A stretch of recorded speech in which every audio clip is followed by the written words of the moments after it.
Guys, alam niyo ba, you guys are the luckiest generation in the world because you have all the tools. TikTok lang eh. May mga tao nagbebenta ng sabon. Ano ilang beses na ako nabudol sa TikTok? Grab rider ka. Nagde-deliver ka ng packages. Akala mo yan lang ang trabaho mo? Learn the system. You're meeting clients. Listen. Guys, nakikinig naman kayo. Chismoso lahat kayo. You might as well make use of that being chismoso in your career. You're not a salesman. You're a problem solver. You are just one skill away to double your income. Hindi ka marunong magluto, natuto ka, pwede ka magbenta ng pagkain. Hindi ka marunong mag-live selling, imagine mo, live selling sold 20 plus cars in 1 month. A lot of us measure success with material things. And I think that's the main thing that people need to drive at, because money will come if you love what you do. May na-news may isang sasakyan ng congressman na armored na bazooka. Mayor yun. Oo, naalala mo yun? Sasakyan mo ba yun? Sabi ni Mayor eh. Sunset Industry, yung palubog niya. I'll be very controversial dito. EVs. Ano? Electric vehicles. Oh, really? This is Money Masters, where true stories spark real change. Supercars, armored vehicle doors, closing. Nako, ay grabe. Hindi lahat ng luxury panayabang. Yung iba, nininegosyo. You know what? From losing everything to building an empire on wheels. Hindi lang siya nagpo-promote ng mga cars. He promotes power, protection, and presence. So this is not your typical car blogger or car channel. Alam mo, para mas makilala pa natin, talaga, Mr. Hans Tan, otherwise known as the King Panda. Palakpakan naman natin. Ay, Hans. Thank you. Thank you, Chinky, for the honor of being invited in your show. Well, actually, I've been following your channel ever since I was young. Di mo na ako ganun katanda. Sobra naman. Joke lang, joke. Napabuffer ako doon ah. So how did you get started ba sa vlogging? Well, it started actually when I came home. You know, the financial crisis hit in the U.S. Obviously, the company I worked for went bankrupt. 2008? 2008, yeah. 2007, 2008. I came home 2010. So I had to wrap things up there. Came home, had no idea what I was going to do. We started a BPO, started a web design company, and then suddenly a company called Wix comes out, free website. Yes. Wala na, that killed. So, bagsak, start from scratch. And at that time, I had a very good friend who also came from the US na may mga gyms.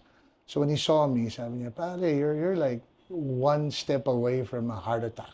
Oh, Sabi you niya, used to be... I was 310. Wow. 310 and what 200 something blood pressure, 200 over 120, 150. Pare, grabe. So I started learning about getting healthy, you know, one step at a time. And then, problem ko kasi I go extreme. I don't go halfway. It's like 110% or zero. So, nagpukpok ako sa bodybuilding and then I started going into that realm. Then I started competing because, you know, I'm a pretty big guy. So, sabi ko, maganda naman yung progress. And then I started getting into steroids. Kasama yun eh. You can't compete without injecting. It's not... Anybody who tells you bodybuilding is healthy is lying to you. So that's where it all started. And then, you know, every industry I get into, for some reason, I become controversial because naawa ako sa mga bata. There are 17, 15, 16-year-olds that could not even get an erection anymore. Because of steroid? Maling gamit. Okay. Because all these coaches were just selling. Drug dealers sila eh. Bebenta lang eh. Wala na maalam. So, we started a group called the Swollen Panda Community to educate people. And then this coach, months before my competition, I was being injected with insulin. Ang explanation niya sa akin, totally mali. Insulin ka para mag-cut ka, pero wag ka magka-carbs. Kaka-hypoglycemic ka. You know, but back then, you have to remember, this was 2013.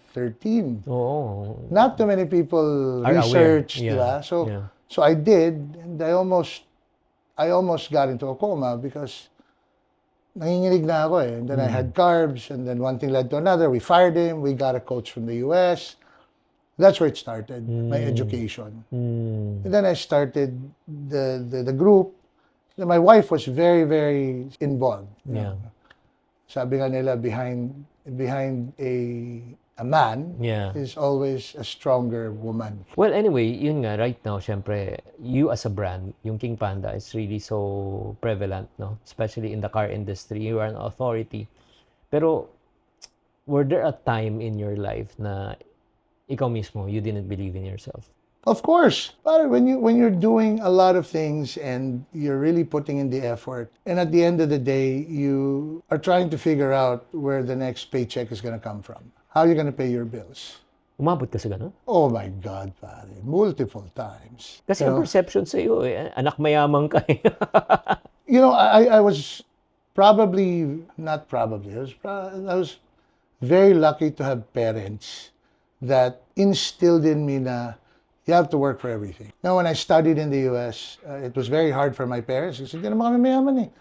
Everybody has this grand idea that my parents are like some tycoon somewhere. No, my dad started buy and sell sa Pampanga. My mom sold, when I was a kid, sold apple pie and baked goods just to make ends meet.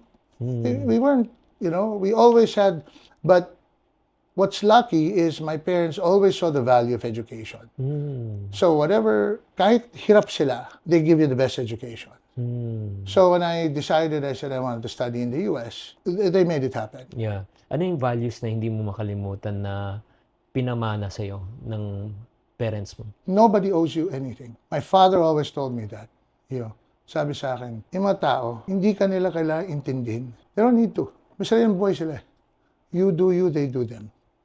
Sabi niya, so do not expect because the day you expect is the day you get disappointed. And that's the day that you become bitter. That's one thing I think I was lucky enough, growing up. I never felt in any way that people... Siyempre, there are situations na magagalit ka. Especially pag nag-promise sa'yo yung tao, tapos hindi nangyari. And then all your schedules are aligned. People construe me as this big... it's out of passion because when I want to do something, I'm very excited Yeah. If I'm not excited about something, I'm not gonna do it. Kasi sayang lang Yeah. So, pag na-disappoint ako, I get upset. Yeah. But then again, you go back to that value na don't be entitled kasi they don't need to understand you. So I always try to go back. Do I make mistakes? Of course I do. People crucify me for that. But then again, that it is what it is. Diba? Yeah. Both of your parents are Chinese? Yes. Oo. So, They're Chinese, both born here. yeah. Same as me. I'm sure both of your parents never finished schooling, right? No, they did. Oh, they they did? yes. Oh. My mom wanted to be a doctor, but, hindi niya nakaya yung pressure. My dad finished engineering. Ang galing. Kasi I'm not generalizing, no? Especially kasi yung mga era na yon. Karamihan ng mga parents natin during that time hindi nakapagtapos talaga. It was my grandfather who moved here from Xiamen. So my Siya yung hindi grandfather, nakapagtapos. yes. Yun yung first batch But talaga. Oo. one thing that really, that's why this last trip was a period of discovery for me. I love our country and I love the Philippines because it gave you the opportunity to see the contrast, no? But going back to where you came from and seeing where the culture started, you start understanding how they think and how they were able to bring the country out of poverty in 30 years. No? Yeah, grabe, no? The development, it's because of their mindset. Yeah. My grandfather came from Xiamen, pares. Boarded a boat, came to the Philippines, ended up with 3 bihon factories. Ano? 3 bihon factories. So yun yung main business. Yung unang-una niya is taho. Wow. Lalako siya ng taho. Kwento niya sa akin to. Siya mismo. When he died, he was 101. He Wow. passed away. But over the years, yung kwentuhan namin, I would have wished, sabi ko nga sa dad ko lagi, na I wished my grandfather was still alive to see how China has progress Progress. to this. Grabe. Hindi naabutan eh. Hindi, guys, ito lang parang may perspective lang kayo, no? Ang mga Chinese galing sa mainland are the original OCWs. Bakit po? Yeah. Kasi during that time, kinento lang naman sa amin, yun ng lolo ko, sa sobrang hirap ng Hirap. buhay nun. Ang philosophy nila, anywhere but not China. Yeah. Yeah. So, all of them migrated, talagang walang papel, lumalabas talaga Yeah. sila. And then, yun nga, sila yung original dito sa Pilipinas na magtataho, bote, dyaryo, garapa. Grind. Kasi they don't know how to speak the language. Di ba? They don't know. At saka, at the same time, ito lang, just give you the perspective also. Bakit yung mga Chinese, marunong mag-ipon? Are you familiar why are they yung Because they don't want to go back to where they came from. not only that kasi during that time pinaliwanag sa akin kasi 4 seasons sa China. Yes. Kailangan mo mag-imbak. Yes, kasi pag winter, You can the food. hindi ka you pwede jar. hindi ka pwede mag-harvest sa winter, wala eh. Yes. So kaya kasama sa culture nila ang It started there. Yeah. Yeah. Kaya pagdating dito kahit na wala namang winter sa Philippines and the other countries, ganun pa rin yung culture. Yeah. Ano yung cultural sa palagay mo na yun nga, ba't karamihan ng mga Filipino-Chinese ends up doing business? Well, ako lang for me, I don't want to generalize because I don't really try to figure out why and where. But for me, it's more of, I don't like people telling me how much I'm worth. You know? Kasi ang gusto ko, pag nagtrabaho ko, I get compensated based on what I do. Not somebody telling me, I'm worth this much. Because I'm willing to work. And we tried hiring agentes and everything. The first thing they asked me is, sir, Magkano sweldo? well, besides that, that's normal naman, and I totally understand because they have expenses. But first thing they asked me is, sir, ilan vacation days meron tayo? I'm like, pare, you're an agente. There's no vacation day. And I guess as you get older, you start understanding because this is the way they were brought up. And this is the way the system has worked. Totoo. And is it wrong? It's not because their previous generation was the same So it just kept on compounding, no? Yun nga yung mindset talaga at saka yung environment. At actually, yun nga, we cannot blame you, di ba? Kung ikaw watching kang ganun. Kasi yan yung environment mo Parang, di ba? Ito yung parang career track that you're going to, As a matter of fact, alam mo paano ako nabudol ng nanay ko? No, kasi I started my sales career at the age of 12. So I've been in sales for 49 years. I'd never passed a resume. Again, there's nothing wrong if you get employed. Walang masama yun. So, pero paano ako nabudol? Sabi ng mama ko sa akin, bata pa ako masipag ka ba? Oo. Matyaga ka ba? Oo. Gusto mo ba talaga umasenso? Oo. Bakit mo pagyayamanin ang ibang tao kung kaya mo pagyamanin ang sarili mo? So that really stuck into my mind. Kaya kahit na hirap ako, struggling ako during that time. Hans, grabe. Wala, benta talaga. Grind. Sabi ko nga sa isa sa mga seminars ko, sabi ko, sales is the only job that you will have in your lifetime that you will never be judged. Why? Because you judge yourself. The amount of work you put in, obviously depending on your skill level, should be the same as your output. Doon mo lang makikita Kasi the more you work, the more you do better. Diba? Kaya yung iba, I guess that's why some people get stuck with what they do and they become bitter in their jobs is because they see other people. And sad to say, a lot of us measure success with material things. And as you get older, pare, I'm 51. You've seen a lot of things. And you start seeing values manifest itself. Na there comes a point in time that you already have everything. Yeah. And it's not that. It's and other people unfortunately look at you, look at us, and sabi, oh, mayaman yan, ganon. But parang we don't even think of that Yeah. Because all we care about is being happy and making people happy. Yeah. And I think that's the main thing that that people need to drive at because money will come if you love what you do. So, yun nga, probably, siguro, we came to a part na parang baka isipin ng taong nakikinig na nanonood, oh, okay kayo, successful kayo, di buhay niyo yan. Pero people don't understand na, Before you get there. yeah, may mga hardest, challenging Yes. moments eh. Yes. Ano hindi mo makalimutan na talagang pinaka-challenging moment mo that you almost gave up? Pare, how is gonna pay for rent? Saan ka nun? Sa Amerika o dito? Una sa Amerika. Pangalawa dito na. Kailan yun? Anong taon? 2012? 2012. That's around 14 years ago. So you were broke 14 years ago? Do you need to broadcast it to people saying, pare, wala akong pera, tulungan niyo ako? No. It's my responsibility. So anong ginawa mo? How were you able to recover from the bottom? Started selling cars. Oh. Ang sabi nga ng tatay ko, kung ano-ano pag ginawa mo, dito ka rin babagsak. Babalik naman sa sales, no? It's a sales, pare.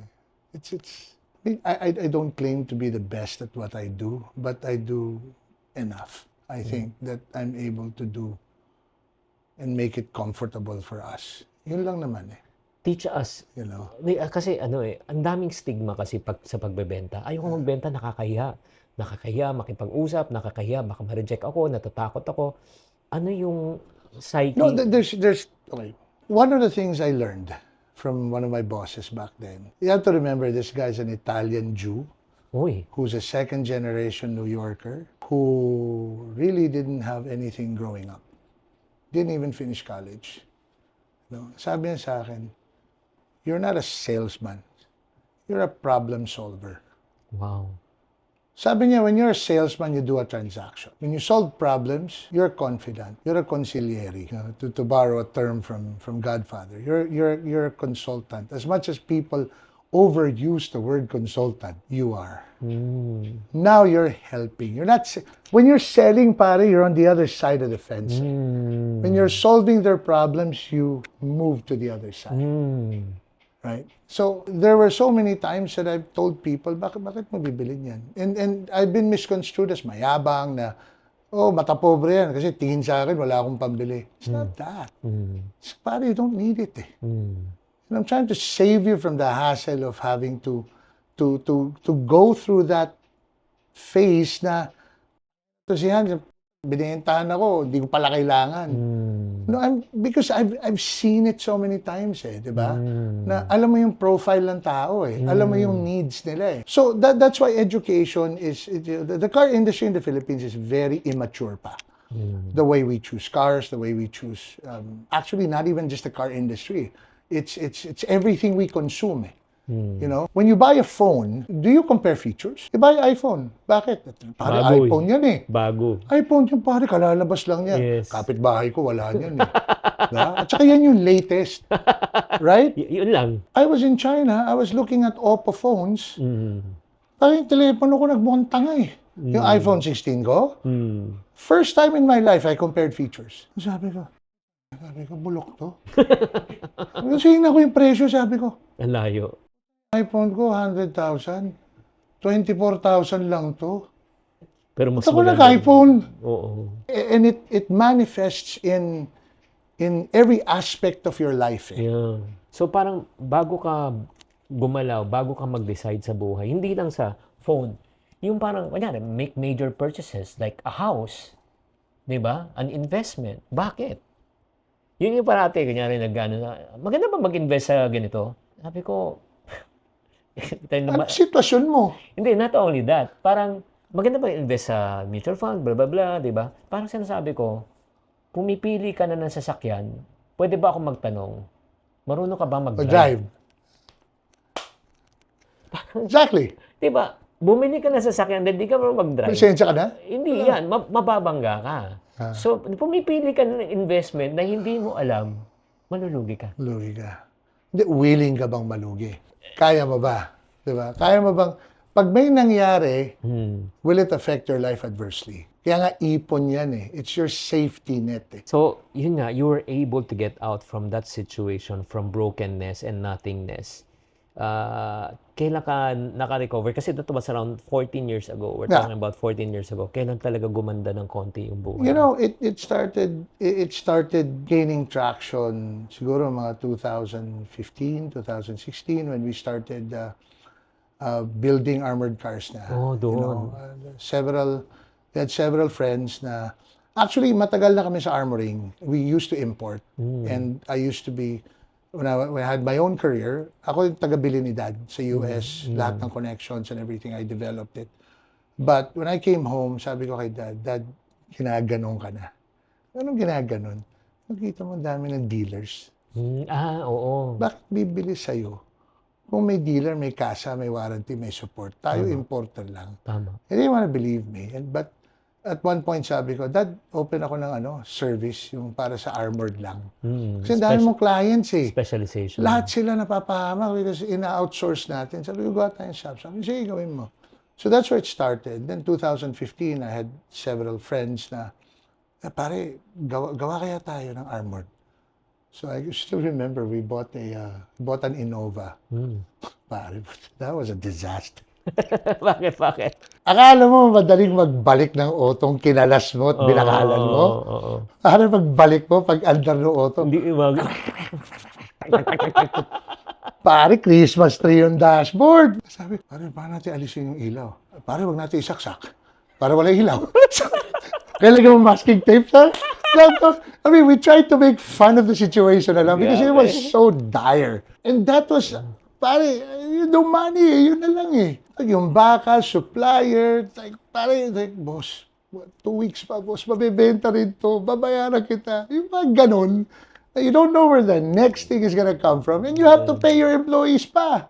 Diba? It's like, but, that's where it all started. And then where it really blew up, I think, was pandemic. Pare, pandemic. 2019, I think. It was, actually, medyo upswing na kami noon eh. Medyo maganda na eh. And sad to say, in our business, pag meron pinapatay, may nakikidnap. Lumalakas yung benta. Yeah. But then again, we provide a service, pare. We don't mean harm to anyone, but somebody's gotta do it, right? So, lockdown, pare. Na-depress ako kasi ang ganda na ng ratsyada. We're selling 8-10 cars a month na. Wala naman ako ahente. Ako lang. Can't afford staff. So, ahente lang ako sa shop ng dad ko kasi may ibang ahente naman siya eh. Pare, I wasn't treated, people have this misconception na pinamana sa akin. Pare, in sales, walang pinapamana. You're good as your last sale. Pag You're wala kang good as your benta, last wala. sale, pare. Sabihin ng tatay ko, lahat kayo, bumili kayo sa kanya. Pakialam ng mga clients, di ba? But, pandemic, 4 months ako nakakulong sa bahay. Sobra akong depressed. Walang work eh, no? And then, all you see is namamatay, hindi makahinga, naka-intubate. So, when you're in sales, you have the constant action eh. And then, ang daming tumatawag, nakipagkwentuhan lang. Kasi bored sa bahay lahat eh. So, my dad calls me up and sabi sa akin, ginagawa mo? Hindi nakatunga nga sa bahay. Ano pa gagawin? Hindi tayo makalabas eh. Hindi, pasok tayo. Saan? Sa office. Bawal na lumabas. Hindi. Ngayon ko lang sabihin to. May pass tayo. May pass. Yeah. Yung IATF. So, but it was only used to travel to the office, di ba? So, we went to the office. So, our office is glass enclosed eh. So, binoard up namin na dyaryo para hindi kami makita sa loob. So, sabi ko, okay, dito tayo sa office. Anong ginagawa natin dito? Titinginan tayong dalawa. Sumama pa nanay ko, so 3 na kami. Yung sister ko pa. Yung brother. So, 5 kami nagtitinginan doon. Sabi ko, anak ng toko, anong gagawin natin dito? Sabi niya, kesa di, kahit si Coke na sa bahay. Lalo ka matidepress. Okay. So, andun kami. Titinginan kami. Sabi ko, naglalaroan ko yung Facebook. May nakita akong button. Kalagay live. Late yung live na to. Live. Tapos, ginugol ko. Sabi ko, oh my God. Sabi ko, you can actually go live. And talk to people. And talk to your followers. Yeah. Live. Because we had about 24, 25 cars there sa showroom, no? Isa-isahin ko kaya to. Parang yung style sa US. Parang, Papakita mo. Just so raw. Parang nagjo-joke na lang ako. Minsan, hindi ko nga alam yung features. Invento ko na lang. Hindi, ngayon di na. Research pa na kayo na. Pero that time, you don't know eh. Yeah. Diba? At saka biglaan eh. The first car I ever sold was live, sa FJ Cruiser. Okay. May kaibigan ako, dinala yung FJ Cruiser niya. Pare, 2 taon ko nang binibenta to, walang bumibili. Sabi ko, in-advertise mo ba? Hindi nga eh. Sabi ko, ingot ka pala eh. Paano bibilin yan? So dinala, ni-live ko. Within 15 minutes of ending that live, I get a phone call from Bacolod. He was a follower ever since bodybuilding days ko pa. Sabi sa akin, pare, hindi ko matiis kasi dream car ko yan eh. Wow. Sabi, sige, bilhin ko na. Sabi ko, teka, hindi ko pa sinabi kung magkano. Hindi mo naman siguro ko tatagain. O magkano? Sabi ko yung presyo. Boss, paano tayo babayaran? Pare dito sa Bacolod, 3 times a week bukas yung video. Sabi ko dito rin 3 times a week. O di tsempohan natin bukas. But it took 3 hours to get to the bank. Bayad. Next step, boss, paano ko papadala yung auto sa'yo? Ship mo na lang. Buti at that time, shipping was tuloy-tuloy. So I found the tow truck company. And at that time, itong nakausap ko, depressed din na tow truck company. So walang negosyo eh. Tama. And nag-usap kami, sabi ko, bigyan mo magandang presyo, lahat gagawin ko sa'yo. That guy started, this was 2019, he started with 2 tow trucks. Now he has 18. Wow. Grabe. I'm so proud of that guy. Oo. You know? I'm not gonna say that it was because of me, but it was because of our collaboration and our work that made him realize na May may opportunity. pag-asa, Yeah. may opportunity. Gumalaw ka lang. Oo. So doon siya nag-umpisa. So, ganun ka rin. On your end, from the first live, first car, and then after that, direct. Tuloy-tuloy. Wow. I sold all 26 cars in 1 month. Halos every day. Grabe, because of live. Kaya mahal na mahal ko yung Facebook, guys. Grabe. Uy, guys, ha. O, ano pang ginagawa nyo? Mag-Facebook live na kayo, mag-TikTok live na kayo. Diba? There's so much opportunities na hindi nila alam. You know, people have this, hirap ng buhay, na buti pa sila, marami ito. Guys, alam nyo ba, you guys are the luckiest generation in the world because you have all the tools. TikTok lang eh. May mga tao nagbebenta ng sabon. Ilang beses na ako nabudol sa TikTok? Pare, pipindot ka sa 350 lang yan. Sige, subukan ko. Tapos may bigla na lang darating na package. Sabi ng wife ko, ano to? Binili ko pala yan. Ito sabon. Oo. Tapos pag amoy ko, hindi maamoy vanilla. But nabudol. But you buy because may connection do sa tao. And that's what people are looking for. Yeah. Everybody's so afraid of AI na it will replace people. Human interaction will never be replaced. Yeah. It won't. Yeah, exactly. Makes you feel better. Yeah, grabe no. So, naalala ko tuloy yung you talked about kasi nga yung pag may tragedy, may opportunity. I can still recall nung may na-news na isang sasakyan ng congressman na armored na bazooka. Mayor yun. Oo, naalala mo yun? Di ko naalala. Bakit? Sasakyan mo ba yun? Sabi ni Mayor it was funny when that happened because we were on our way to Hong Kong. We were 2 days from leaving for Hong Kong. Kasama namin yung auntie and uncle na medical mission. So we decided to just take a break. And it happened. And that same day, I kept on getting messages, tinatag ako, boss, sa'yo galing to, ganon. Pero it's not my place to say it was mine. Sabi, RPG-proof yung kotse, ganito. Sabi ko, isa lang sinabi ko, why are we so hell-bent on celebrating how great the car is while we forgot that somebody could have died? Yeah. Somebody's life was almost taken today. Yeah. And we're concerned about how great the car performed. First of all, the RPG did not even hit the car. Because if it hit the car directly, he would have been dead. And I told him that face to face. Sabi ko, Mary wouldn't have survived. So I had to play a scene from Clear and Present Danger with Harrison Ford. And sabi ko, Mayor, kita mo yan? RPG yan, di ba? Tumama sa kotse. Sabog. Iyan ang mangyayari sa'yo kung tinamaan ka. Direct, oo. Nakaganon siya. Wow. Sabi ko, kung merong isang special, hindi yung ginawa kong kotse. Ikaw. Meron ka pang kailangan gawin sa mundo. Yeah. Kaya, yung 4 na beses na naambos ka, hindi ka pa nakukuha. You still have unfinished Pero things to do. naging impact nun? Tumaas rin ba yung benta mo during that time? I think it wasn't more na tumaas yung benta. It was more of, I think, it positioned us as somebody who actually knows what they're doing Okay. because of the way we handled the situation. Yeah. Okay. You know, armored vehicles are armored vehicles, pare. There's no secret. There's no, it's steel, ballistic glass, and the way you put it together. What makes a difference is how you take care of them. It's after sales. Galing. Kami, we have a database of every client. Every time I talk to a client na may sinabing birthday ng anak, anniversary nila, I log it onto the database. So every time there's an opportunity to call the client, regardless of what it is, you know, birthday ng anak, birthday ng apo, especially apo, grabe yan. You know, I make it a point pag nag-pop up yung alert, you know, we have a system that we call them. Yeah.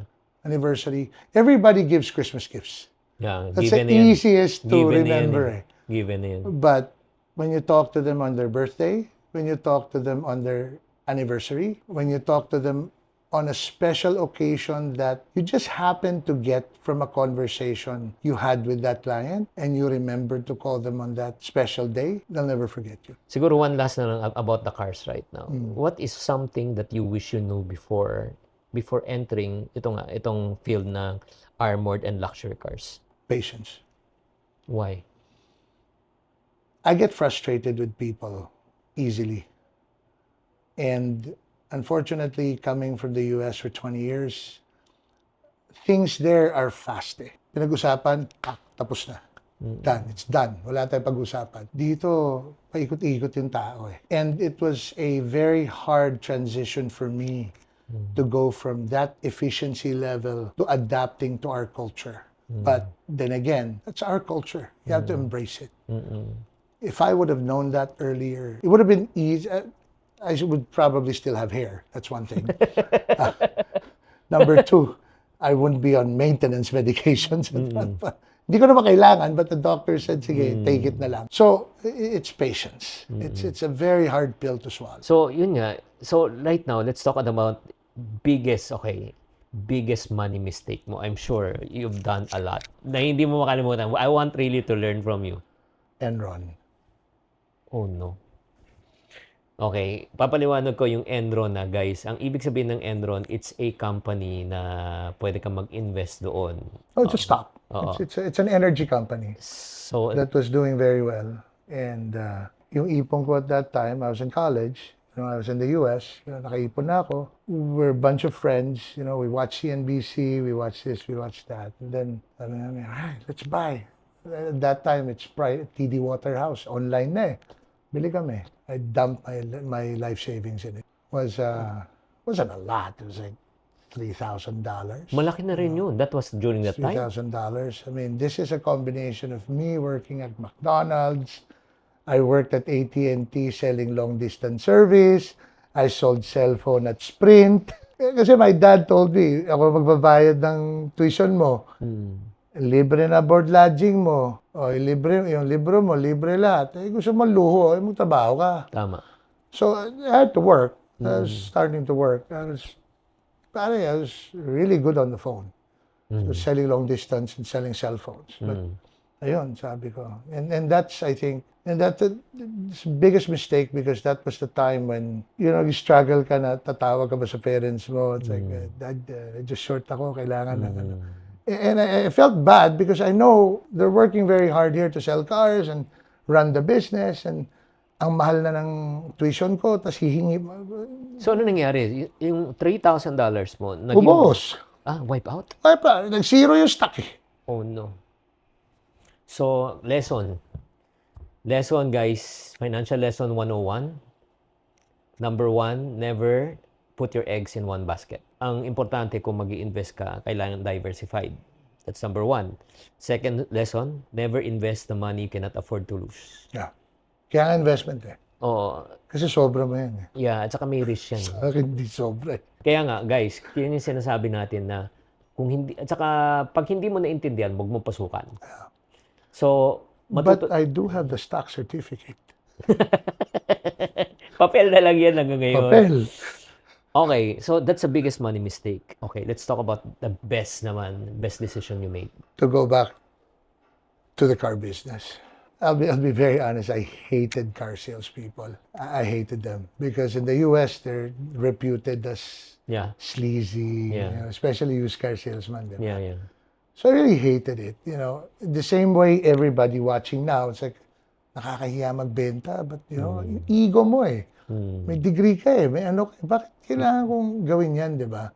Gusto ko maging executive eh. But that was a very hard pill to swallow because it was when I came home na, and then the businesses we started, they all failed. Then I was kapit patalib. I didn't know where I was gonna get the money for rent the next month, May asawa na ako, we have dogs, And then I was in Rockwell. I went, at that time, I was still buying cars for my dad. Eh. Kasi ako yung may contact. So, he would give me money pag bayaran niya ako per car. Pero that's not enough, diba? Sakay ako elevator, may isang expat na nasa elevator, puti, nasa phone. Guys, ang maganda sa Rockwell, kahit nasa elevator ka, may signal. Oo. So, ipag-usap siya. He was having problems trying to find his wife a birthday gift. And he wants to give her a car. So, kausap niya yung friend niya. Puta, lumampas na yung floor ko, hindi ako lumabas. So, nihintay ko eh. Okay, but he was so involved for the conversation. So, nung dumating sa floor niya, lalabas na siya, I tapped on his shoulder, sabi, excuse me, I hope you don't think I'm some stalker or something, but I overheard that you're having problems with buying your wife a gift. Sabi ko, do you mind if I make suggestions? Sure. Sabi niya, I have a 500 SL, an SL 500 Mercedes. in the showroom right now. Sabi ko, ganito lang, miles, mababa. Cagayan car pa yun, ha? Sabi ko, do you mind if I show you to you? They showed in the picture. Sabi niya, oh, that's nice, it's red. She loves red. Sabi niya, okay, I'll make you a deal. Bring the car here. If she likes it, I'll pay you right away. Wow! Sabi ko, okay. Okay. I'll be back in like an hour. I said, okay. I got his phone number. So I called my dad. Sabi ko, Dad, I think mabibenta ko yung SL. Sabi niya, di benta mo. Sabi ko, sige, punta ako dyan, pero dadalhin ko sa Rockwell. Di dalhin mo. Paano bibili niya kung hindi nakikita? Oo nga naman. So, takbo ko sa showroom from Rockwell to Katipunan. Dinala ko yung SL. Parada ako sa B1. Tawag ako. His name's Rupert. Bumaba, kasama yung asawa. Pagbukas ng elevator, nakita nung asawa. Oh my God, that is so beautiful. That was the start. Grabe. So, guys, ano yung lesson na natutunan nyo? Pakitype lang sa comment section. So, what's the lesson that we can learn from that elevator pitch and elevator experience? Listen. Guys, nakikinig naman kayo. Chismoso lahat kayo. Lahat, walang maniwala ka, walang Pinoy na hindi chismoso.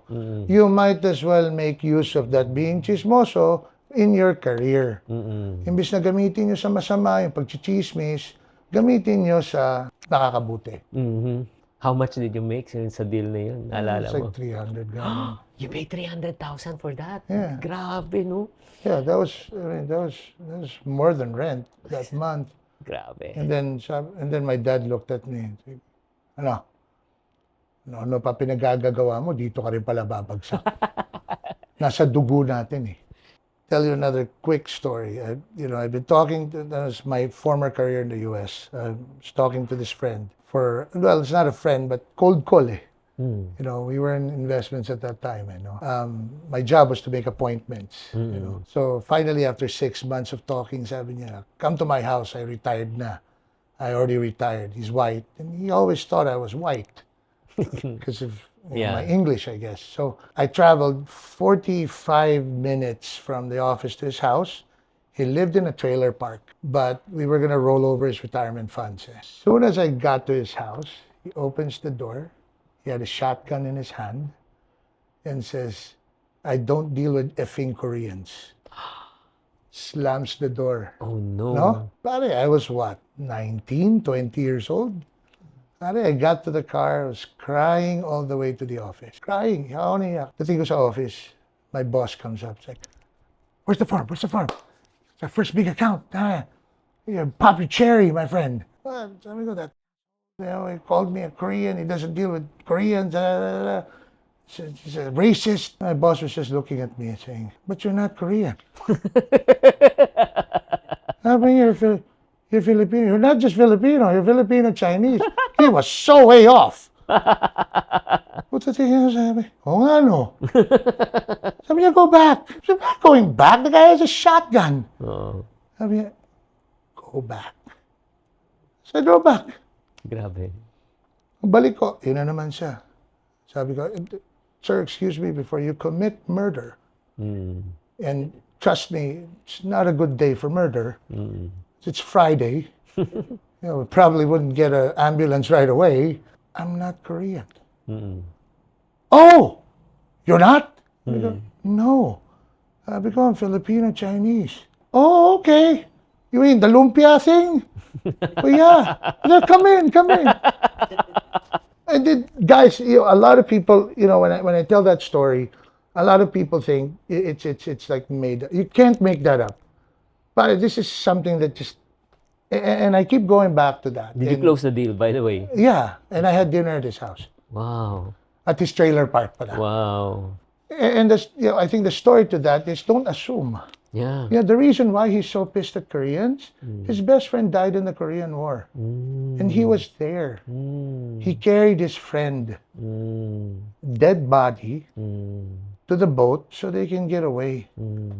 Well, what somebody's thinking, what somebody's preconceived notion is, if you don't know, don't judge him. Yeah. Right? So, yun. And I think that's part of growing up and maturing. And that's a big part of selling. You have to understand. So, at your current stage right now, King Panda, what do you optimize right now? Is it money, freedom, or peace? Peace. You cannot buy peace. A lot of people would argue against it na, wala ka nasaktan, because sometimes you have to call people out. Yeah. And I don't mind people calling me out if I make a mistake, right? This is why social media was created. It's to share. But for me, as long as I've done something good every day of my life, and I tried to make somebody's life better and make my life better, I'm at peace. Yeah. Who do you consider your mentor or people who can talk to you and then call you out? As much as that person would not agree, because lagi kaming it's my dad. Whenever, and I didn't realize this until I came home, we always clashed. Even when I came home, we clashed. There are ideas I have, and I told him, Dad, pinaaral mo ako sa US, tapos gusto mo sa'yo pa rin. Makinig ka naman sa akin. And then we found that happy medium na I give him ideas, and he comes back and asks me problems that can happen. Well, 9 out of 10 times, shut up. Because there's something to be said about wisdom. Yeah.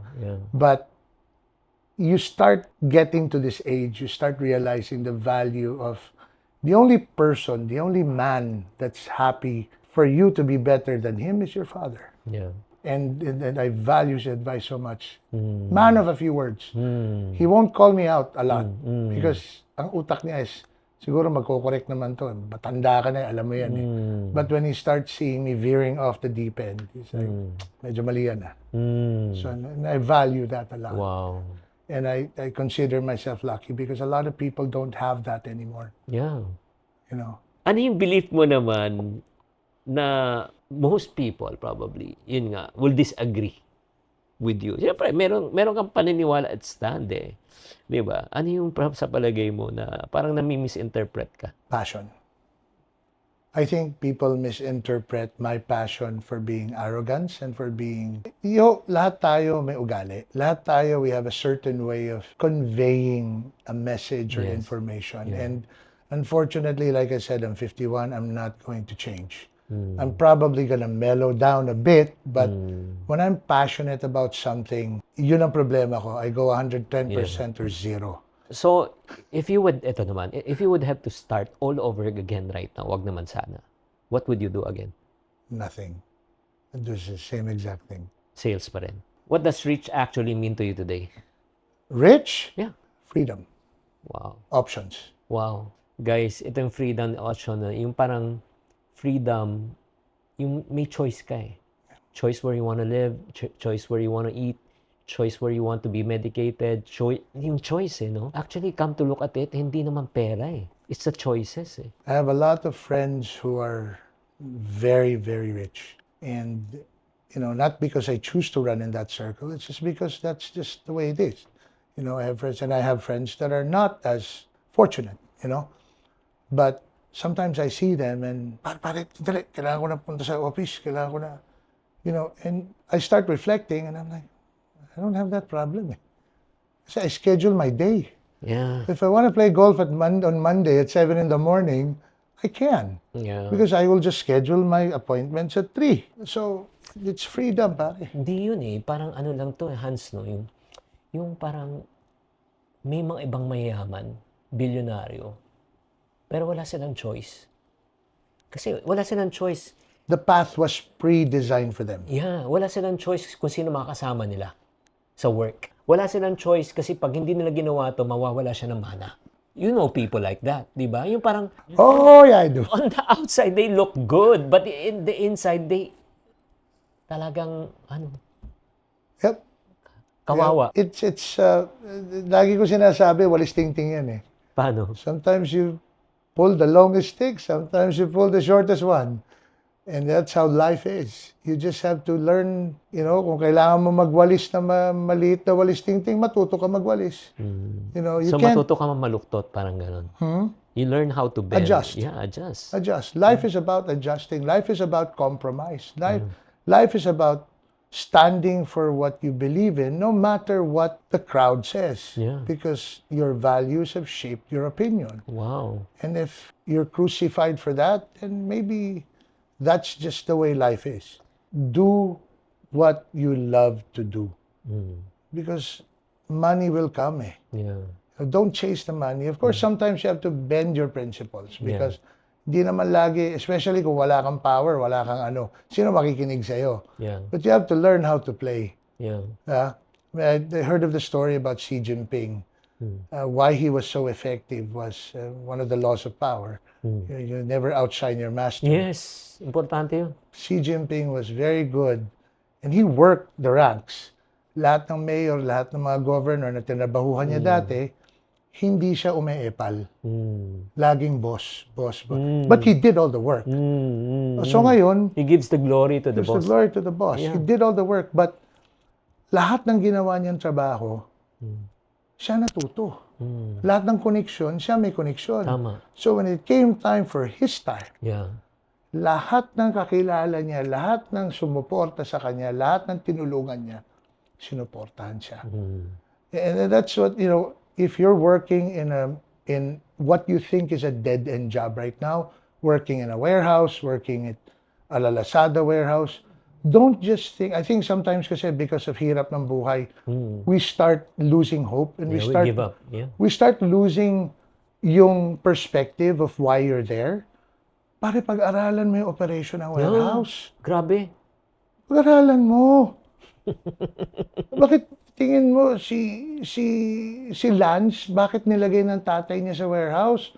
It's because gusto ng tatay ni Lance, Gokong Wei, at one time, malaman ang operation. Kung hindi mo lang operation, paano patatakbuhin? So you work in a warehouse, pagod na pagod ka, magkano lang sweldo mo, but hindi mo alam education mo yan. So don't, guys.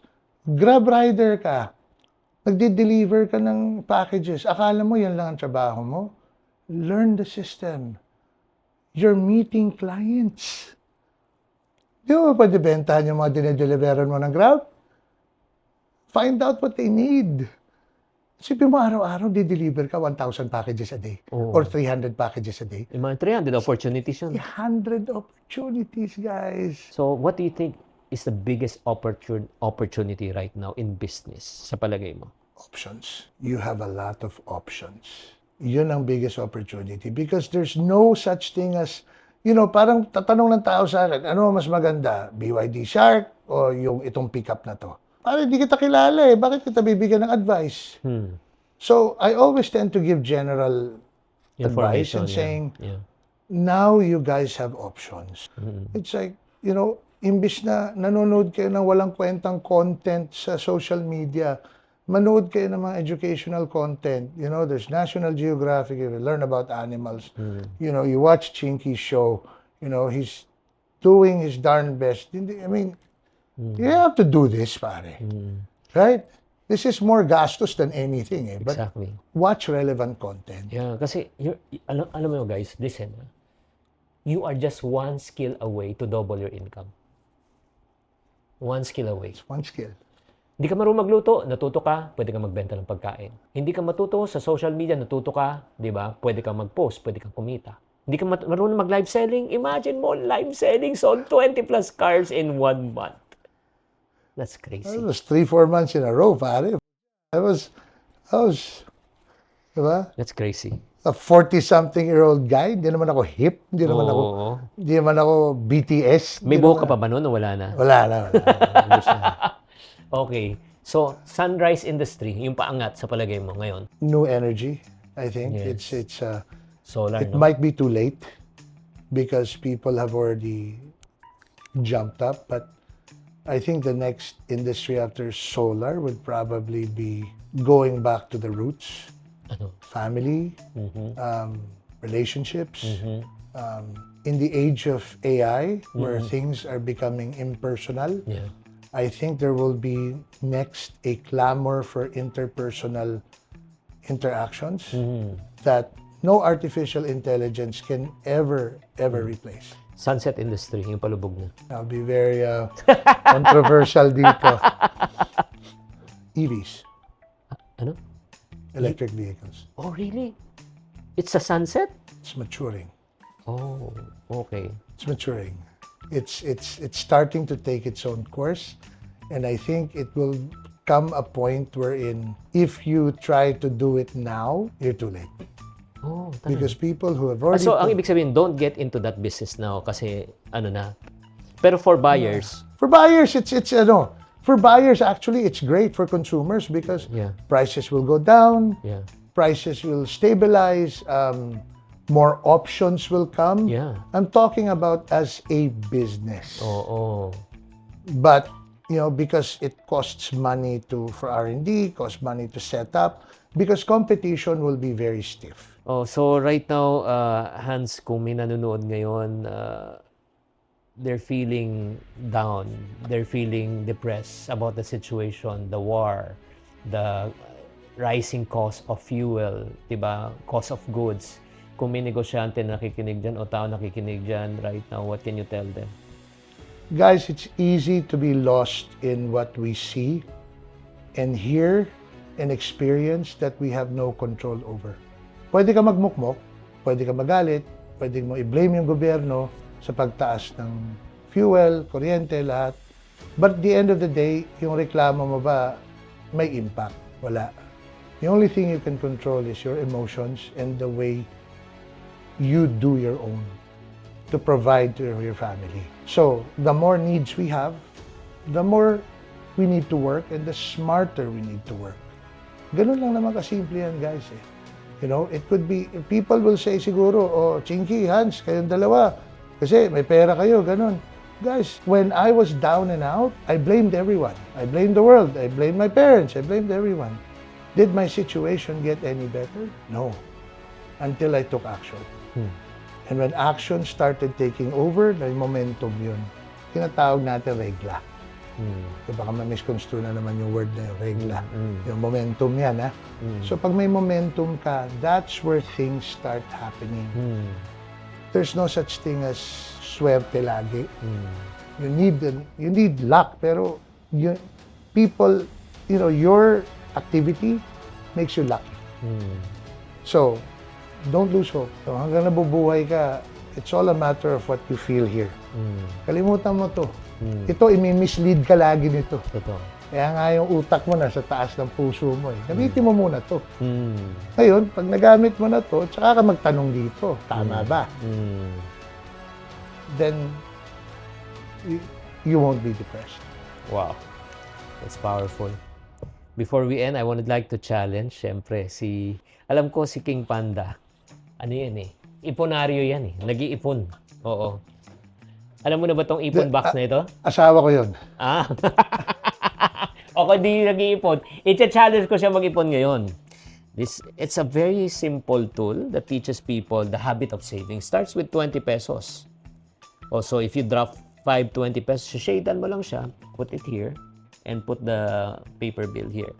From 20, go to 50 to 100, unconsciously, naka 60,000 ka. Wow. Diba?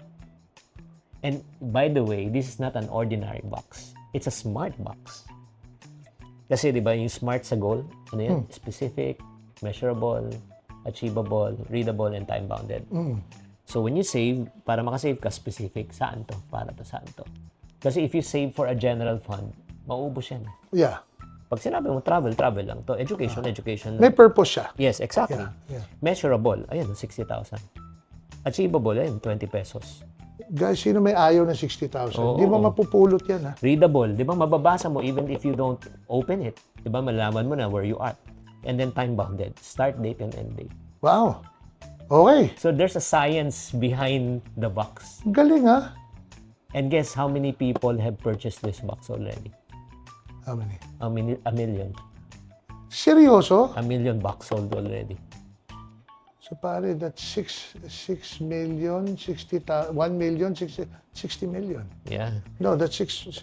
That's for you. I'll give this to Wow. you. Tapos, Okay, and then ito gagawin natin. Ano? Every day, magbablog ako, Hmm. maglalagay ako ng pera dito. Wow. Okay, papakita natin, itatag ko si Chinky. Yes. Tapos papakita natin ang start date and end date. Kung magkano, di ba?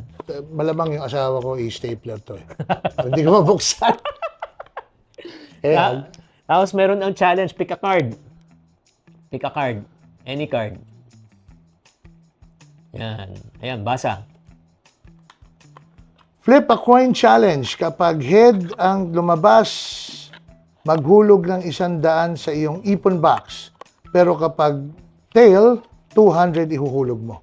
Parang it's a game, no? Sige. Hindi, yun nga. Okay. Yan ang Ito gagawin. yun. Yan, parang kung you want to gamify it, Yeah. di ba? Yeah, it makes it fun. Yeah, it makes it fun. Di ba? Ang galing, pare, ang galing ng concept na to. Yeah. As in, it's simple eh. Kasi parang, ano yan eh. Parang umiinom ka ng kape every day. Yeah. Pag hindi ka umiinom, may kulang. Yeah. Diba? Ito yun. Yeah.